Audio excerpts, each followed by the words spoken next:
Electoral bond पर supreme फैसले के एक महीने बाद भी स्टेट बैंक ऑफ इंडिया इसका डेटा ठीक ढंग से जारी नहीं कर पाया है। कोर्ट को एसबीआई को फिर फटकार लगानी पड़ी। चीफ जस्टिस डीवाई चंद्रचूड़ ने पूछा कि क्या बैंक को कोर्ट का फैसला समझ नहीं आया। तो आइए जानते हैं कि आखिर सुप्रीम कोर्ट इलेक्टोरल बॉन्ड का डेटा किस फॉर्मेट में चाहता है और क्या क्या डिमांड रखी है।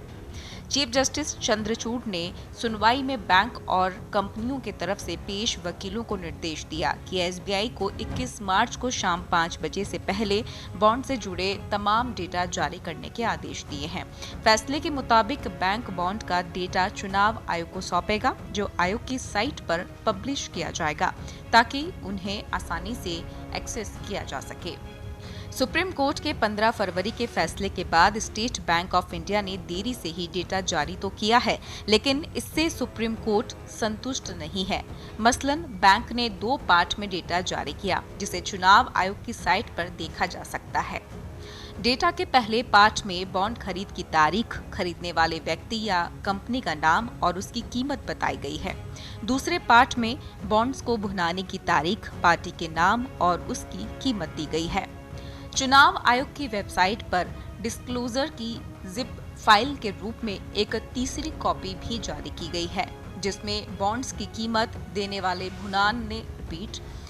वाले भुनाने वाले का नाम और तारीख के साथ डेटा शामिल है। सुप्रीम कोर्ट के आदेश के मुताबिक स्टेट बैंक को एक फाइनल डेटा जारी करना होगा, जिसमें बैंक को उस यूनिक कोड का खुलासा करना होगा, जिससे ये पता चले कि आखिर कब किसने किस पार्टी को कितना चंदा दिया। मसलन पार्टी डेटा को संशोधित कर एक कॉलम जोड़कर बैंक यूनिक कोड के साथ 2 पार्ट में डेटा जारी कर सकता है, जिसे आम लोगों के लिए समझना आसान होगा। आम मतदाता डेटा को आसानी से समझ पाए, इसलिए सुप्रीम कोर्ट चाहता है कि स्टेट बैंक यूनिक कोड के साथ सभी डेटा जारी करे।